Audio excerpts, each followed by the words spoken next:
Madam మీ Facebook video చూడడం జరిగింది. నేను ఒక్కటైనా ప్రెగ్నెన్సీ తీసుకున్నట్టు ఏ హాస్పిటల్ రికార్డ్ అయినా ఉందా మేడం?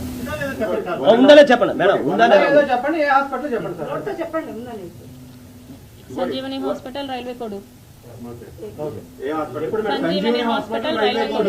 ఫస్ట్ అబార్షన్ వాళ్ళ ఫ్రెండ్ టాబ్లెట్స్ పంపిస్తే అతను నాకు ఇచ్చాడు, నేను వేసుకున్నాను. సెకండ్ థర్డ్ నాకు సంజీవని హాస్పిటల్స్ లో జరిగింది. అక్కడ మా పైన వచ్చిన ఆరోపణ ఏదంటే మా హాస్పిటల్లో అబార్షన్ చేశామన్న ఆరోపణ వచ్చింది. అది అసత్యం అండి. మేము ఎటువంటి అబార్షన్లు చేయలేదు. హర్షవీణ అనే వ్యక్తి 29 వయసు గల ఆవిడ మా దగ్గరికి 5/9/2025 11:30కి కన్సల్టేషన్ కోసం అపాయింట్మెంట్ తీసుకున్నారు. 12:30 కల్లా ఆవిడ వెళ్ళిపోయినారు. మేము ఎటువంటి సర్జరీ కానీ సిజేరియన్ కానీ అబార్షన్ కానీ ఆవిడకి ఏదీ చేయలేదు సార్. అంటే అబార్షన్ చేయలేదు. అబార్షన్ చేసేటట్టుంటే మేము ప్రతిదీను రికార్డెడ్గా ఇట్లా ఓటీలో రాస్తాము.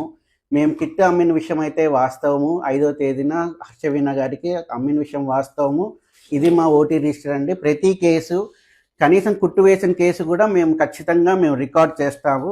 ఆవిడ వచ్చిన టైమింగు ఇది కూడా హర్షవీణ గారు 29 ఫిమేల్, మంజు యాదవ్ గారి కన్సల్టేషన్, ఆవిడ గైనకాలజిస్ట్ 11:30కి వచ్చారు, 12:10 కల్లా వెళ్ళిపోయారు. మా దగ్గర కిట్ కొనుక్కుపోయిన విషయం అయితే వాస్తవము. కాకపోతే మాకు ఎటువంటి మేము అబార్షన్ అనే విషయం చేయలేదు. అంటే అయితే మా పైన ఏదైతే ఆరోపించబడ్డారో అది పూర్తిగా అవాస్తవం అండి.